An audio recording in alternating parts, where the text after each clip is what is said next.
Hi ಸ್ನೇಹಿತರೆ, ಎಲ್ರಿಗೂ ನಮಸ್ಕಾರ. Welcome to Manju weaves YouTube channel.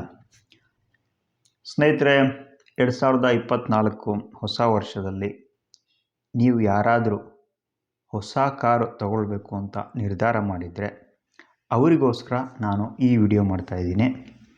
ಯಾಕಂತಂದರೆ ನಾನು ಕೂಡ ಕಾರುಗಳ ಬಗ್ಗೆ ತುಂಬ ಇಂಟ್ರೆಸ್ಟ್ ಇದ್ದಂಥ ವ್ಯಕ್ತಿ. ಕಾರುಗಳು, ಎಲ್ಲ ರೀತಿಯ ಕಾರುಗಳು ತುಂಬ ಇಷ್ಟ ಆಗ್ತಾಯಿತ್ತು. ಸೊ ನಾನು ಒಂದು ಕಾರು ತಗೊಂಡ್ರೆ ಯಾವ ಥರದ್ದು ತಗೊಳ್ಬೇಕು, ನಮ್ಮ ಮನೆಗೂ ಒಂದು ಕಾರು ಬೇಕು ಅಂತ ಡಿಸೈಡ್ ಮಾಡಿದಾಗ ನಾನು ಒಂದಷ್ಟು ರಿಸರ್ಚ್ ಮಾಡ್ತಾ ಬಂದೆ. ಜೊತೆಗೆ ನನಗೆ ಮೊದಲಿಂದನೂ ಕಾರುಗಳು ಅಂದರೆ ತುಂಬ ಇಷ್ಟ. ನಿಮಗೆ ಅನ್ನಿಸ್ಬೋದು ನಾನು ಓಡ್ಸೋಕ್ಕಾಗಲ್ಲ, ಬಟ್ ಆದ್ರೂ ಯಾಕೆ ನನಗಿಷ್ಟ ಆಗುತ್ತೆ ಅಂತಂದರೆ, ಡೆಫಿನೆಟ್ಲಿ ಕಾರುಗಳನ್ನ ಕೂಡ ನಾವು ಓಡಿಸ್ಬೋದು ವಿಕಲಚೇತನರು. ಅದಕ್ಕೆ ಸರಿಯಾದಂಥ ಮಾಡಿಫಿಕೇಷನ್ ಮಾಡಿಕೊಂಡು ಯಾವ ಕಾರ್ ಬೇಕಾದರೂ ನಾವು ಓಡಿಸ್ಬೋದು. SUV ಓಡಿಸ್ಬೋದು, ಪಿಕಪ್ ಟ್ರಕ್ ಓಡಿಸ್ಬೋದು, ದೊಡ್ಡ ಕಾರುಗಳು 4x4 ಆಫ್ ರೋಡಿಂಗು ಎಲ್ಲ ಥರ ಓಡಿಸ್ಬೋದು. ಸೊ ಇದೆಲ್ಲ ನನಗೆ ಗೊತ್ತಾದಾಗ ನಾನು ಒಂದಷ್ಟು ರಿಸರ್ಚ್ ಮಾಡ್ತಾ ಬಂದೆ. ಯಾವ ಥರ ಕಾರ್ ತೊಗೊಳ್ಳೋದು, ಹೇಗೆ ತೊಗೊಳ್ಳೋದು, ಏನು ಕಾಸ್ಟ್ ಇರುತ್ತೆ, ಯಾವ ಕಂಪ್ನಿದು, ಆಮೇಲೆ ಏನು ಬಾಳಿಕೆ ಬರುತ್ತೆ, ಸೊ ಕಾರ್ ತೊಗೊಳ್ಳೋವಾಗ ಏನೇನು ನಾವು ಚೆಕ್ ಮಾಡಬೇಕು, ಯಾವ ಥರ ಕಾರು, ಪೆಟ್ರೋಲ್ ಕಾರಾ, ಡೀಸೆಲ್ ಕಾರಾ, ಯಾವ ಥರದ್ದು ಇಂಜಿನ್ನು, 1.2 ಅಂತಾರೆ, 1.5 ಅಂತಾರೆ, 2.2 ಡೀಸೆಲ್ ಇಂಜಿನ್ ಅಂತಾರೆ, ಪೆಟ್ರೋಲ್ ಇಂಜಿನ್ ಅಂತಾರೆ, ಐವಿಟೆಕ್ ಇಂಜಿನ್ ಅಂತಾರೆ. ಇಂಜಿನ್ಗಳಲ್ಲೇ ಸುಮಾರು ಡಿಫ್ರೆಂಟ್ ಟೈಪ್ಸ್ ಆಫ್ ಇಂಜಿನ್ಸ್ ಇದೆ. ಆಮೇಲೆ ಬಾಡಿ ಶೇಪಲ್ಲಿ ಹ್ಯಾಚ್ ಬ್ಯಾಕ್ ಅಂತಾರೆ, ಸೆಡಾನ್ ಅಂತಾರೆ, ಕಾಂಪ್ಯಾಕ್ಟ್ ಸೆಡಾನ್ ಅಂತಾರೆ, ಕಾಂಪ್ಯಾಕ್ಟ್ SUV ಅಂತಾರೆ, SUV ಅಂತಾರೆ, MPV ಅಂತಾರೆ. ಓ ಮೈ ಗಾಡ್, ಎಷ್ಟಿದೆ ಗೊತ್ತಾ? ಸೊ ಇದನ್ನೆಲ್ಲ ನಾನು ಒಂದಷ್ಟು ವರ್ಷಗಳ ಕಾಲದಿಂದನೂ ಗಮನಿಸ್ತಾ ಬಂದೆ. ಒಂದಷ್ಟು ವೀಡಿಯೋಗಳನ್ನ ನೋಡಿದೆ, ಒಂದಷ್ಟು ನಮ್ಮ ಫ್ರೆಂಡ್ಸಲ್ಲೇ ಒಂದಷ್ಟು ಜನ ಹೊಸದಾಗಿ ಕಾರ್ ತಗೊಂಡಿರೋರು, ಅದನ್ನೆಲ್ಲ ನಾನು ಅನಲೈಸ್ ಮಾಡ್ಕೊಂಡು ಬಂದೆ. ಸೊ ನನ್ನ ಸುತ್ತಮುತ್ತ ಮನೆಗಳಲ್ಲಿ ಯಾರ್ಯಾರು ಯಾವ್ಯಾವ ಥರದ ಕಾರ್ಗಳಿಟ್ಟಿದ್ದಾರೆ, ಯಾವ ಕಂಪ್ನಿಯ ಕಾರ್ಗಳಿಟ್ಟಿದ್ದಾರೆ, ಆ ಸರ್ವಿಸ್ ಕಾಸ್ಟ್ ಎಷ್ಟಾಗುತ್ತೆ, ಮತ್ತು ಅವ್ರ ಮನೆಯಲ್ಲಿ ಎಷ್ಟು ಜನ ಇದ್ದಾರೆ, ಎಷ್ಟು ಜನರಿಗೋಸ್ಕರ ಅವರು ಕಾರ್ ತೊಗೊಂಡಿದ್ದಾರೆ, ಇದೊಂದು ಕಡೆ ಆಯ್ತು. ಈ ಥರದ ಒಂದು ಇದು ಏನೋ ಮಾಹಿತಿ ಕಲೆ ಹಾಕೋದು ಒಂದು ಕಡೆ ಆದರೆ, ಕೆಲವರು ಇರ್ತಾರೆ ಕಾರ್ ಎಂಥ್ಯೂಸಿಯಾಸಿಸ್ಟ್ ಅಂತ, ಕಾರ್ಗಳ ಬಗ್ಗೆ ಸಿಕ್ಕಾಪಟ್ಟೆ ಕ್ರೇಜ್. ಸೊ ಅವ್ರಿಗೆ ಎಲ್ಲ ಕಾರ್ಗಳು ಇಷ್ಟ ಆಗಲ್ಲ.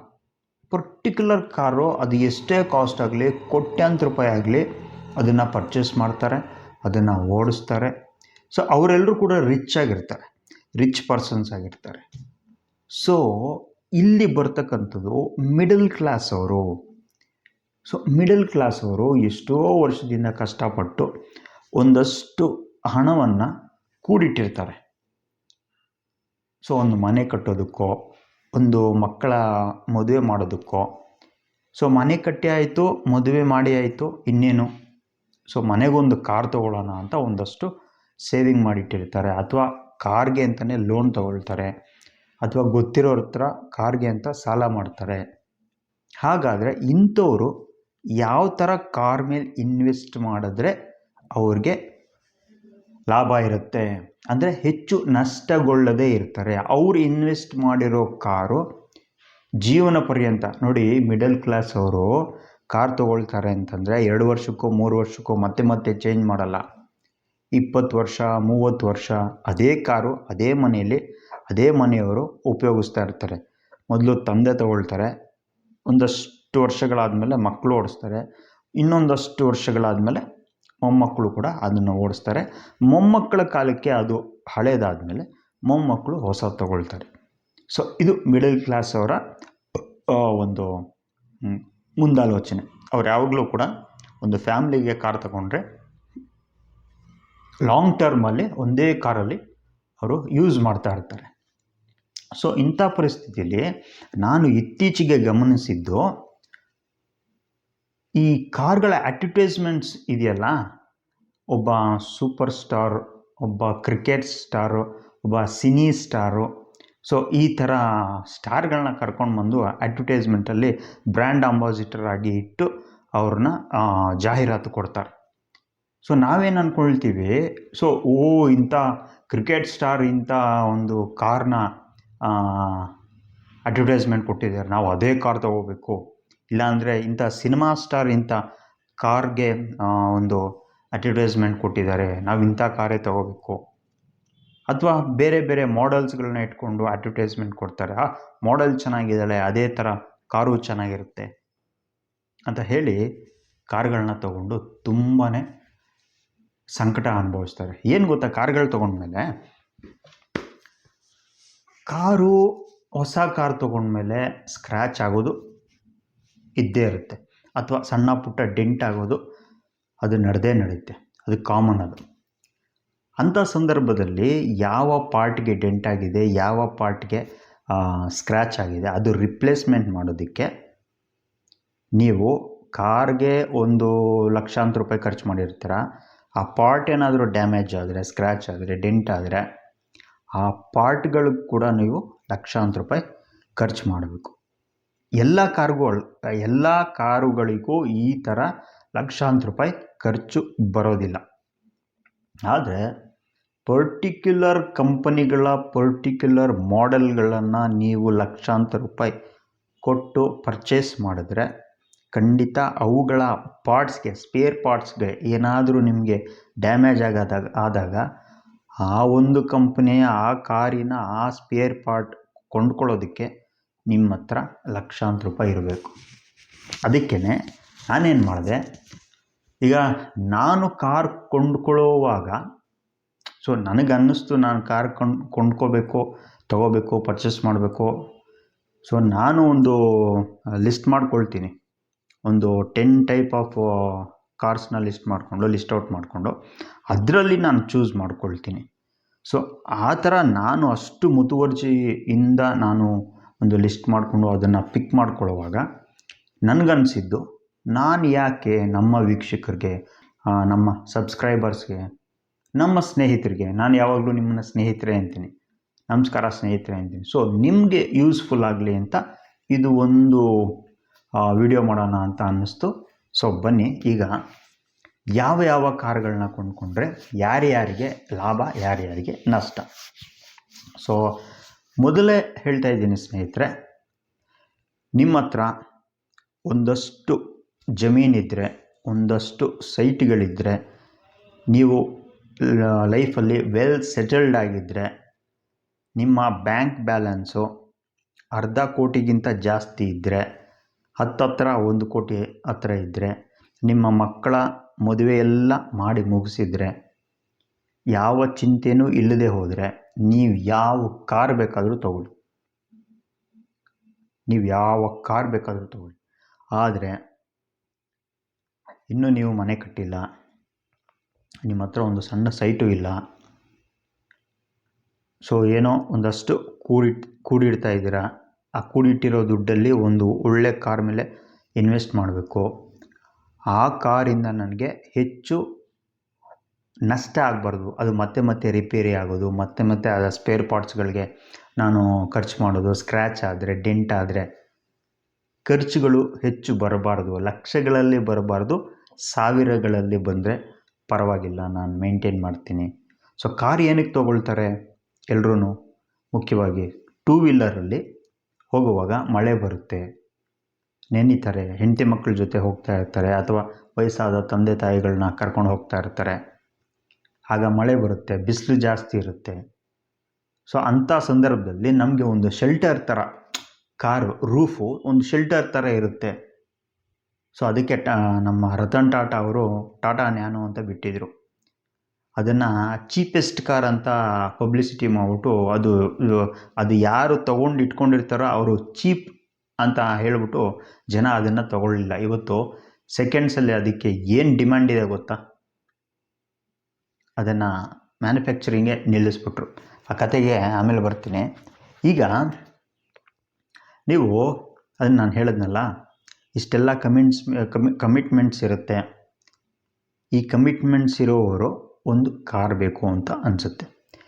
ಸೊ ಎಂಥವರು ಯಾವ ಥರದ ಕಾರ್ ತೊಗೋಬೇಕು? ನೀವೇನಾದರೂ ಸಿಟಿ ಲಿಮಿಟ್ಸಲ್ಲೇ ಓಡಾಡೋರಾಗಿದ್ದರೆ, ಸಿಟಿಲಿ ನಾನು ಯಾವಾಗಲೂ ಈ ಬೈಕಲ್ಲೇ ಹೋಗಿ ಧೂಳು, ಮಳೆ, ಬಿಸಿಲು ಇದೆಲ್ಲ ಆಗಲ್ಲ, ಯಾವಾಗಲೂ ನಂದು ಓಡಾಡೋದೇ ಜಾಸ್ತಿ ಇರುತ್ತೆ, ದಿನ ಪೂರ್ತಿ ನನ್ನ ಕೆಲಸನೇ ಓಡಾಡೋದು ಅಂತಂದರೆ, ನೀವು ಸಿಟಿ ಲಿಮಿಟ್ಸಲ್ಲೇ ಓಡಾಡ್ತೀರಾ, ಡೈಲಿ ಒಂದು 50 ಕಿಲೋಮೀಟ್ರ್ 60 ಕಿಲೋಮೀಟ್ರ್ ಇಲ್ಲಿಲ್ಲೇ ಓಡಾಡ್ತೀರಾ, ಇಲ್ಲ 100 ಕಿಲೋಮೀಟ್ರೇ ಅಂದ್ಕೊಳ್ಳಿ, ಸಿಟಿ ಲಿಮಿಟ್ಸಲ್ಲಿ 100 ಕಿಲೋಮೀಟ್ರ್ ಓಡಾಡ್ತೀರಾ ಅಂತ ಅಂದ್ಕೊಳ್ಳಿ ಡೈಲಿ.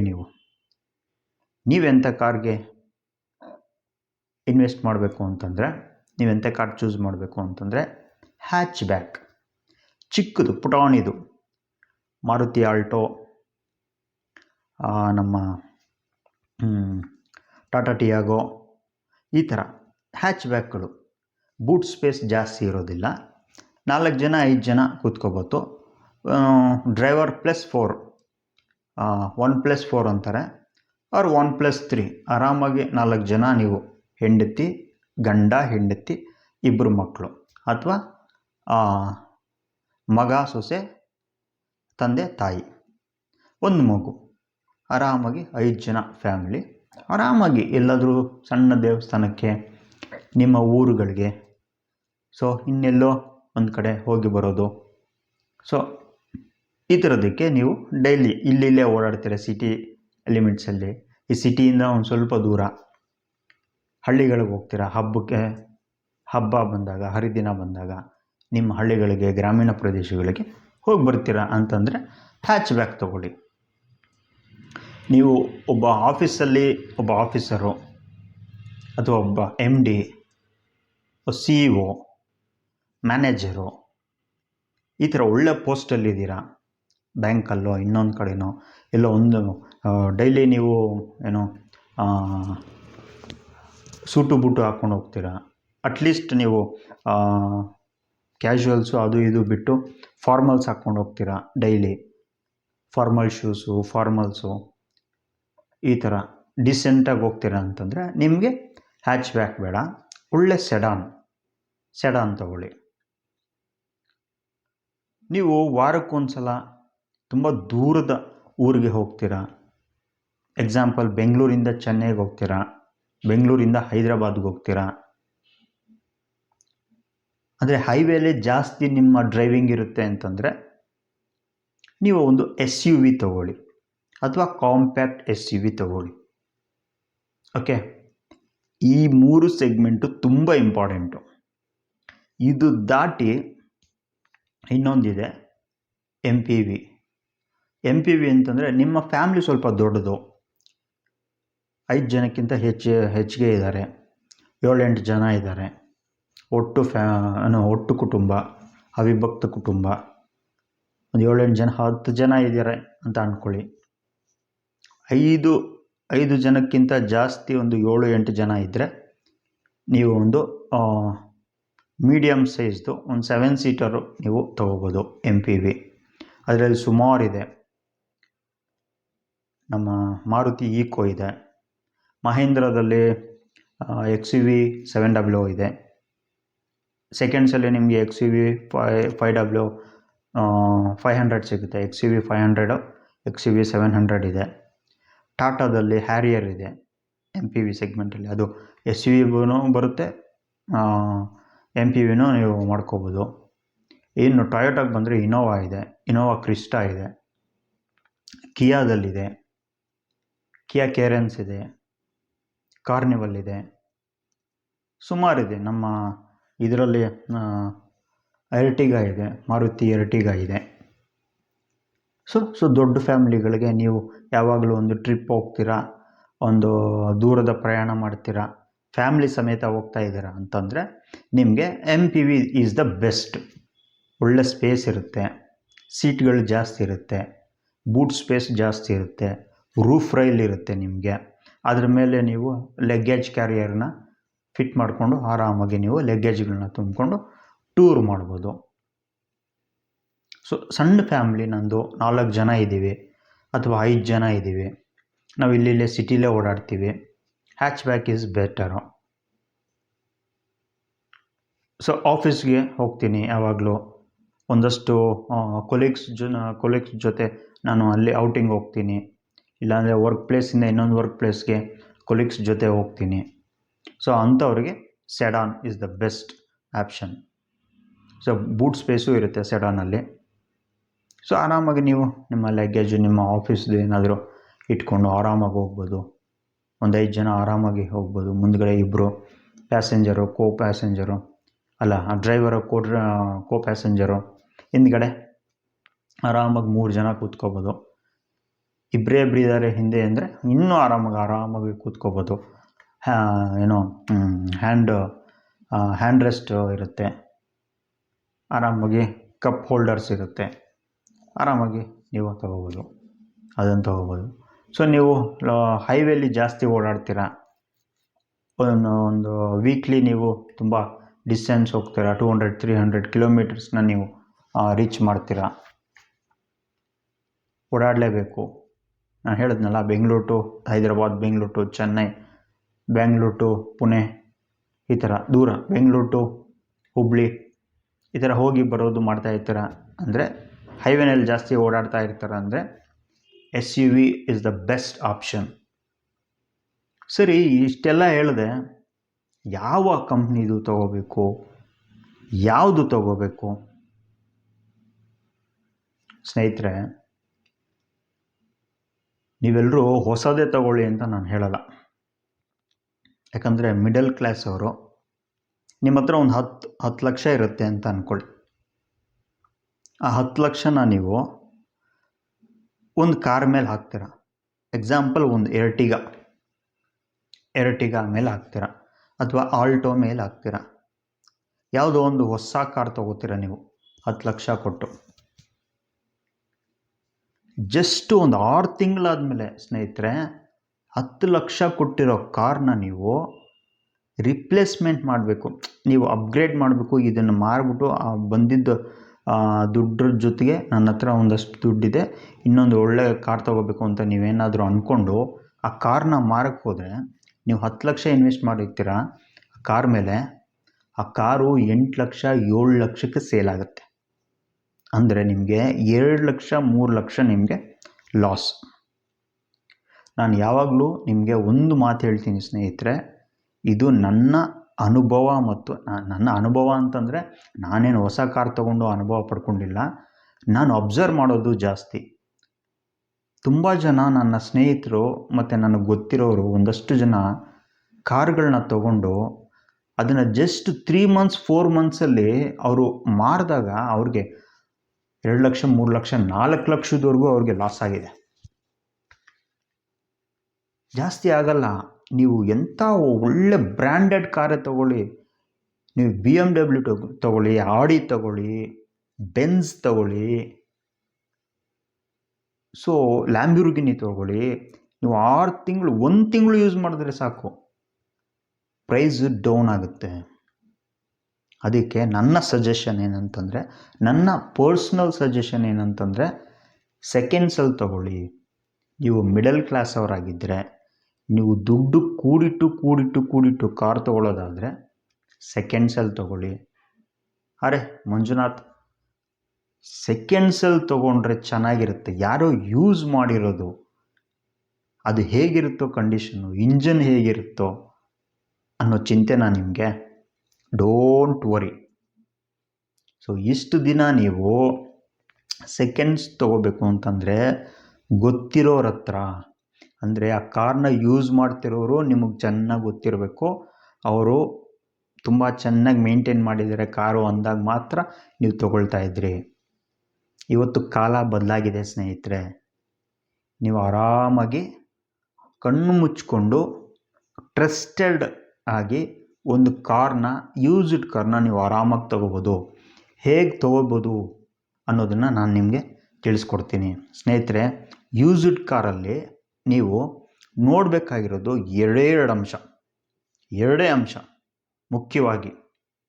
ಓಕೆ, ಆಮೇಲೆ 3ನೇದಿದೆ, ಅದು ಲಾಸ್ಟಲ್ಲಿ ಹೇಳ್ತೀನಿ. ಈ ಮೊದಲು 2 ಅಂಶ ನೀವು ನೋಡಲೇಬೇಕು. ಕಾರು ಎಷ್ಟು ಕಿಲೋಮೀಟರ್ಸ್ ಓಡಿದೆ ಅಂದರೆ ಲೆಸ್ ಡ್ರಿವೆನ್ ಕಾರ್ಸ್ ಅಂತ ಸಿಗುತ್ತೆ ನಮಗೆ. ಲೆಸ್ ಡ್ರಿವೆನ್ ಕಾರ್ಸ್ ಅಂತಂದರೆ ನಾನು ಹೇಳಿದ್ನಲ್ಲ, ಕೆಲವರು ಹೊಸ ಕಾರ್ ತೊಗೊಳ್ತಾರೆ, ಅವ್ರ ಹತ್ರ ಹಣ ಇರುತ್ತೆ. ಸೊ ಇನ್ನೊಂದು ಯಾವುದೋ ಹೊಸ ಕಂಪ್ನಿ ಹೊಸ ಕಾರ್ನ ಲಾಂಚ್ ಮಾಡುತ್ತೆ. ಇವ್ರು ತೊಗೊಂಡಿರೋ ಹೊಸ ಕಾರ್ನ 3-4 ತಿಂಗಳಲ್ಲೇ ಮಾರಿಬಿಟ್ಟು ಅವರು ಅದಕ್ಕೆ ಇನ್ವೆಸ್ಟ್ ಮಾಡಿ ಅದನ್ನು ತಗೊಳ್ತಾರೆ. ಇದು ಒಂದು 5,000 ಕಿಲೋಮೀಟ್ರು 8,000 ಕಿಲೋಮೀಟ್ರ್ ಅಷ್ಟೇ ಓಡಿರುತ್ತೆ ಮ್ಯಾಕ್ಸಿಮಮ್ ಅಂತಂದರೆ. ಇಂಜಿನ್ ಚೆನ್ನಾಗಿರುತ್ತೆ. So less driven cars. ಆಮೇಲೆ ಫಸ್ಟ್ ಓನರ್ ಆಗಿರಬೇಕು, ಒಂದೇ ಓನರ್ ಆಗಿರಬೇಕು, ಒಬ್ಬನೇ ಓನರ್ ಆಗಿರಬೇಕು. ಕೊಂಡ್ಕೊಂಡಿರೋನ ಇನ್ನೊಬ್ಬನಿಗೆ ಮಾರಿ ಅವನು ನಿಮ್ಗೆ ಮಾರಬಾರ್ದು, ಸೆಕೆಂಡ್ ಓನರ್ಸ್ ಆಗಬಾರ್ದು. ಫಸ್ಟ್ ಓನರ್ ಆಗಿರಬೇಕು, ಲೆಸ್ ಡ್ರಿವೆನ್ ಕಾರ್ಸ್ ಆಗಿರಬೇಕು. ಓಕೆ, ಇನ್ನು ಮೂರನೇದೊಂದು ಹೇಳಿದೆ ನಾನು ನಿಮಗೆ. ಆ ಕಾರು ಎಲ್ಲಿ ಅದನ್ನು ಯಾವ ಏರಿಯಾದಲ್ಲಿ ರಿಜಿಸ್ಟರ್ ಆಗಿದೆ ಅಂತ ನೋಡ್ಕೊಳ್ಳಿ. ಅಂದರೆ ನಾನು ನಿಮ್ಗೆ ಹೇಳೋದು, ಈ ಕೋಸ್ಟಲ್ ಏರಿಯಾದಲ್ಲಿ ರಿಜಿಸ್ಟರ್ ಆಗಿ, ಇದು ಕೋಸ್ಟಲ್ ಏರಿಯಾದಲ್ಲಿ ಈ ಕಾರ್ ಏನಾದರೂ ಉಪಯೋಗಿಸಿದಾರ, ತುಂಬ ದಿವಸಗಳಿಂದ ತುಂಬ ವರ್ಷಗಳಿಂದ ಈ ಕಾರ್ನ ಕೋಸ್ಟಲ್ ಏರಿಯಾದಲ್ಲಿ ಅಂದರೆ ಸಮುದ್ರಕ್ಕೆ ಸನಿಹವಾದ ಏರಿಯಾಗಳಲ್ಲಿ ಇದನ್ನು ಉಪಯೋಗಿಸಿದ್ದಾರೆ. ಉದಾಹರಣೆಗೆ ಮಂಗಳೂರು, ಉಡುಪಿ, ಚೆನ್ನೈ, ವಿಶಾಖಪಟ್ಟಣಂ ಇಲ್ಲೆಲ್ಲ ಉಪಯೋಗಿಸಿದಾರಾ ಅಂತ ಒಂದು ಕ್ರಾಸ್ ಚೆಕ್ ಮಾಡ್ಕೊಳ್ಳಿ. ಕರ್ನಾಟಕದ್ದಾದರೆ ಕೋಸ್ಟಲ್ ಏರಿಯಾ, ಔಟ್ಸೈಡರ್ಸ್ ಆದರೆ ಮುಂಬೈ, ಗೋವಾ. ಮ್ಯಾಕ್ಸಿಮಮ್ ನೀವು ಕರ್ನಾಟಕದ್ದೇ KA ರಿಜಿಸ್ಟರ್ಡ್ದೇ ನೀವು ಜಾಸ್ತಿ ನೋಡಬೇಕಾಗಿರೋದು. ಯಾಕಂತಂದರೆ ಬೇರೆ ಈಗ ಡೆಲ್ಲಿದು UP ಎಲ್ಲ ಬರುತ್ತೆ. ಸೊ ಸೆಕೆಂಡ್ಸಲ್ಲಿ ಮಾರ್ತಾರೆ. ತುಂಬ ಜನ ಯೂಟ್ಯೂಬರ್ಸು ಅದನ್ನು ಈ ಯೂಸ್ಡ್ ಕಾರ್ಸ್ ಏನು ಕಂಪ್ನಿ ಇಟ್ಕೊಂಡಿರ್ತಾರೆ ಅವ್ರ ಹತ್ರ ಹೋಗಿ ವೀಡಿಯೋಸ್ ಮಾಡಿ, ಅವರೇ 2.5 ಲಕ್ಷಕ್ಕೆ ಈ ಕಾರು, 1.5 ಲಕ್ಷಕ್ಕೆ ಈ ಕಾರು, 3.5 ಲಕ್ಷಕ್ಕೆ ಈ ಕಾರು. ಅದೆಲ್ಲ ಕೂಡ ಡೆಲ್ಲಿ ಕಾರ್ಗಳು, UP ಕಾರ್ಗಳು, ಬಿಹಾರ್ ಕಾರ್ಗಳು, ವೆಸ್ಟ್ ಬೆಂಗಾಲ್ ಕಾರ್ಗಳು. ಒಡೆದು ಚೆಚ್ಚಾಕ್ಬಿಟ್ಟು ಇರ್ತಾರೆ. ಇಂಜಿನ್ನೇ ತೆಗೆದು ಯಾವುದೋ ಇಂಜಿನ್ ಹಾಕಿರ್ತಾರೆ. ಆದರೆ ಹುಷಾರಾಗಿರಬೇಕು. KA ರಿಜಿಸ್ಟರ್ಡ್ ಯಾವುದೇ ಇದರದಾಗಲಿ ನೀವು ಆರಾಮಾಗಿ ತೊಗೋಬೋದು. ಲೆಸ್ ಡ್ರಿವೆನ್, ಆಮೇಲೆ ಫಸ್ಟ್ ಓನರ್ ಆಗಿರಬೇಕು. ಆಮೇಲೆ ಮೂರನೇದು, ಈ ಕೋಸ್ಟಲ್ ಯಾಕೆ ಹೇಳ್ತಾ ಇದ್ದೀನಿ ಅಂತಂದರೆ, ಸಮುದ್ರದ ಹತ್ರ ಓಡಾಡುವಂಥ ಕಾರ್ಗಳು ಸ್ವಲ್ಪ ರೆಸ್ಟ್ ಹಿಡಿತವೆ. ಆ ಸಮುದ್ರದ ನೀರು, ಆ ಉಪ್ಪು ನೀರು, ಆ ಉಪ್ಪಿನ ಅಂಶ ಅಲ್ಲೆಲ್ಲ ಇರುತ್ತೆ. ಅಲ್ಲೆಲ್ಲ ಓಡಾಡಿದಾಗ ಆ ಕಾರ್ದೇನು ಕೆಳಗಡೆ ಬಾಡಿ ಇರುತ್ತೆ ಅಲ್ಲೆಲ್ಲ ಸ್ವಲ್ಪ ರೆಸ್ಟ್ ಹಿಡಿಯುತ್ತೆ. ಕೆಲವರು ಅಲ್ಲಿ ಡ್ಯಾಂಪಿಂಗ್ ಮಾಡಿಸ್ಕೊಂಡಿರ್ತಾರೆ, ರೆಸ್ಟ್ ಪ್ರೂಫ್ ಪೇಂಟ್ ಮಾಡಿಸ್ಕೊಂಡಿರ್ತಾರೆ. ಅಂಥದ್ದೇನಾದರೂ ಮಾಡಿಸಿದಾರಾ ಅಂತ ನೋಡಿಬಿಟ್ಟು ನೀವು ತೊಗೋಬೋದು, ನೋ ಪ್ರಾಬ್ಲಮ್. ಆದರೆ ಅದೇನೂ ಮಾಡಿಸಿಲ್ಲ ಅಂತಂದರೆ ನೀವು ಆ ಕಾರ್ನ ಸರ್ವಿಸ್ ಹಿಸ್ಟ್ರಿ ನೋಡಬೇಕು. ಎಷ್ಟು ಸರ್ವಿಸ್ ಆಗಿದೆ, ಎಲ್ಲಿ ಈ ಕಾರು ರಿಜಿಸ್ಟರ್ ಆಗಿರೋದು ಅಂತ ನೋಡ್ಕೋಬೇಕು. ಸರಿ ಮಂಜುನಾಥ್, ನಾವು ಸೆಕೆಂಡ್ಸಲ್ಲೇ ತೊಗೊಳ್ತೀವಿ, ನಮಗೆ ಗೊತ್ತಿಲ್ಲ ಹೇಗೆ ಇದು ಮಾಡೋದು, ಯಾರನ್ನ ನಂಬೋದು ಗೊತ್ತಿಲ್ಲ, ಎಲ್ಲಿ ತೊಗೊಳ್ಳೋದು? ಎಲ್ಲೂ ಚಿಂತೆ ಮಾಡಿಬಿಡಿ ಸ್ನೇಹಿತರೆ.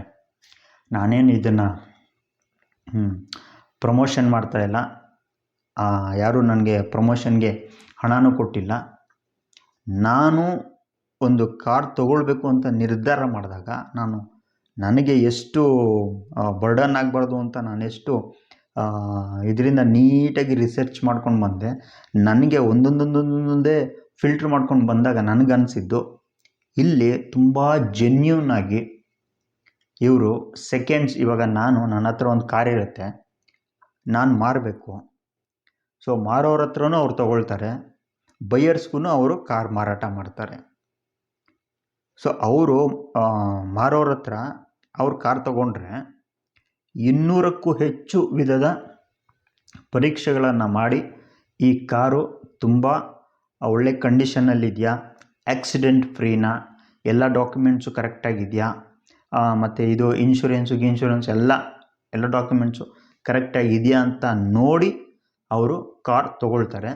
ಮತ್ತು ಕಾರ್ ಬಯರ್ಸ್ಗೆ ಅಂಥ ಒಳ್ಳೊಳ್ಳೆ ಕಾರ್ಗಳನ್ನ ಕೊಡ್ತಾ ಇದ್ದಾರೆ ಸ್ನೇಹಿತರೆ. ಅವ್ರು ಇನ್ಯಾರೂ ಅಲ್ಲ, ನೀವು ಹೋಗಿ ಯಾರನ್ನೋ ಭೇಟಿ ಮಾಡಿ ಅವ್ರನ್ನ ರಿಕ್ವೆಸ್ಟ್ ಮಾಡಿ ಮಾಡೋ ಅವಶ್ಯಕತೆಯೇ ಇಲ್ಲ. ನಿಮ್ಮ ಮೊಬೈಲ್ನಲ್ಲೇ ಅದನ್ನು ನೋಡ್ಬೋದು. ಸ್ಪಿನ್ನಿ ಅಂತ ಒಂದು ಆ್ಯಪ್ ಇದೆ ಸ್ನೇಹಿತರೆ. ಆ ಸ್ಪಿನ್ನಿ ಆ್ಯಪ್ ನೀವು ಡೌನ್ಲೋಡ್ ಮಾಡಿಕೊಂಡು ಆರಾಮಾಗಿ ನೀವು ನಿಮಗೆ ಯಾವ ಕಾರ್ ಬೇಕು, ನಿಮಗೆ ಯಾವ ರೇಂಜಲ್ಲಿ ಕಾರ್ ಬೇಕು, ಹ್ಯಾಚ್ ಬ್ಯಾಕ್ ಬೇಕಾ, ಅಥವಾ ನಿಮ್ಮ ಅಮೌಂಟ್ಗೆ ನಿಮ್ಮ ಅಮೌಂಟು 3 ಲಕ್ಷ ಇದೆ, 3 ಲಕ್ಷದ ಒಳಗಡೆ ಯಾವೆಲ್ಲ ಕಾರ್ಗಳಿದೆ, ಲೆಸ್ ಡ್ರಿವೆನ್ ಕಾರ್ಗಳ್ಯಾವುದು, ಯಾವ ಕಂಪನಿ ಕಾರ್ಗಳು ಎಲ್ಲನೂ ನೀವು ಆರಾಮಾಗಿ ತೊಗೋಬೋದು. ಆಮೇಲೆ ಹೆಚ್ಚು ನಮ್ಮ ಇಂಡಿಯನ್ ಕಂಪ್ನಿ ಕಾರ್ಗಳನ್ನ ನೀವು ಚೂಸ್ ಮಾಡಿ. ಯಾಕಂತಂದರೆ ನಾವು ಇತ್ತೀಚೆಗೆ ನೋಡಿದ್ವಿ 2-3 ವಿದೇಶಿ ಕಂಪ್ನಿಗಳು ಭಾರತವನ್ನೇ ಬಿಟ್ಟು ಹೊರಟೋದ್ರು. ಬಟ್ ಅವರು ಭಾರತದಲ್ಲಿದ್ದಾಗ ಅವರ ಕಂಪನಿಗಳ ಕಾರನ್ನು ತೊಗೊಂಡಿರೋರ ಪರಿಸ್ಥಿತಿ ದೇವರಿಗೆ ಇಷ್ಟ ಆಗಬೇಕು. ಹಾಗಾಗಿ ನನ್ನ ಪರ್ಸ್ನಲ್ ಸಜೆಷನ್ ಅಂತಂದರೆ, ನೀವು ಒಳ್ಳೆ ಡ್ರೈವರ್ ಆಗಿದ್ದರೆ, ನಿಮಗೆ ಡ್ರೈವಿಂಗಲ್ಲಿ ಒಳ್ಳೆ ಎಕ್ಸ್ಪೀರಿಯನ್ಸ್ ಇದ್ದರೆ, ತುಂಬ ಸಲ ನೀವು ಫ್ರೆಂಡ್ಸ್ ಕಾರ್ನ, ಆಫೀಸ್ ಕಾರ್ನ ಯೂಸ್ ಮಾಡಿ ಡ್ರೈವಿಂಗ್ ಎಕ್ಸ್ಪೀರಿಯನ್ಸ್ ಇದ್ದರೆ, ನೀವು ಆರಾಮಾಗಿ ನಿಮಗೆ ಒಳ್ಳೆ ಬಡ್ಜೆಟಲ್ಲಿ ಒಳ್ಳೆ ಕಾರ್ಗಳು ಬೇಕು ಅಂತಂದರೆ ಮಾರುತಿ ಸುಜುಕಿ ಚೂಸ್ ಮಾಡಿ. ಇಲ್ಲ ಸೇಫ್ಟಿ ತುಂಬ ಇಂಪಾರ್ಟೆಂಟು, ಹೆಂಡತಿ ಮಕ್ಕಳನ್ನ, ಮನೆಯವ್ರನ್ನ, ಕುಟುಂಬದವ್ರನ್ನ ಕರ್ಕೊಂಡು ಹೋಗ್ತಾ ಇರ್ತೀನಿ, ಅಥವಾ ಎಲ್ಲೋ ದೇವಸ್ಥಾನಗಳೇ ದೂರದ ಪುಣ್ಯಕ್ಷೇತ್ರಗಳಿಗೆ ಹೋಗ್ತಾ ಇರ್ತೀನಿ, ಸೊ ಸೇಫ್ಟಿ ತುಂಬ ಇಂಪಾರ್ಟೆಂಟು ಅಂತಂದರೆ ಇಂಡಿಯನ್ ಬ್ರ್ಯಾಂಡ್ಗಳಾದಂಥ ಮಹೀಂದ್ರ ಮತ್ತು ಟಾಟಾ ಕಂಪ್ನಿಗಳ ಬ್ರ್ಯಾಂಡ್ಗಳನ್ನ ಯೂಸ್ ಮಾಡಿ. ಅದರಲ್ಲೂ ಮಹೀಂದ್ರದಲ್ಲಿ ನಾನೊಂದು personal suggestion, Mahindra Bolero neo N10 ಅಂತ ಒಂದು ಕಾರಿದೆ. ಫ್ಯಾಮಿಲಿಗೆ ಸೂಪರಾಗಿದೆ, ಒಳ್ಳೆ SUV ಅದು. ನಿಮಗೆ ಕಾಂಪ್ಯಾಕ್ಟ್ SUV ಪ್ರೈಸಲ್ಲಿ ರಿಯಲ್ SUV ಸಿಗುತ್ತೆ.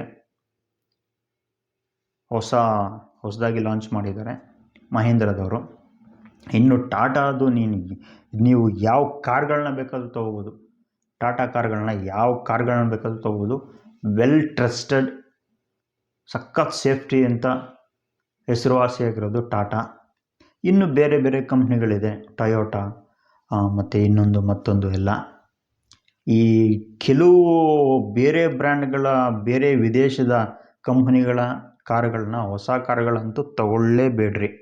ಯಾಕಂತಂದರೆ ಕೆಲವು ಕಾರುಗಳ ಸ್ಪೇರ್ ಪಾರ್ಟ್ಸ್ ಏನಾದರೂ ಡ್ಯಾಮೇಜು, ಸ್ಕ್ರ್ಯಾಚು, ಡೆಂಟು ಆದರೆ ಆ ಸ್ಪೇರ್ ಪಾರ್ಟ್ಸ್ಗಳು ನಿಮಗೆ ಆಫ್ಟರ್ ಮಾರ್ಕೆಟಲ್ಲಿ ಸಿಗೋದೇ ಇಲ್ಲ.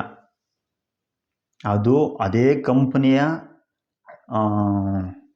ಶೋರೂಮ್ಗಳಲ್ಲಿ ಲಕ್ಷಾಂತರ ರೂಪಾಯಿ ಕೊಟ್ಟು ನೀವು ತೊಗೊಳ್ಬೇಕು. ನೀವು ಒಂದು 8 ಲಕ್ಷ ಕೊಟ್ಟು ಕಾರ್ ತೊಗೊಂಡ್ರೆ ಸ್ಕ್ರ್ಯಾಚು, ಡೆಂಟು ಆದಾಗ ಸಾಮಾನ್ಯವಾಗಿ ಆಗೇ ಆಗುತ್ತೆ.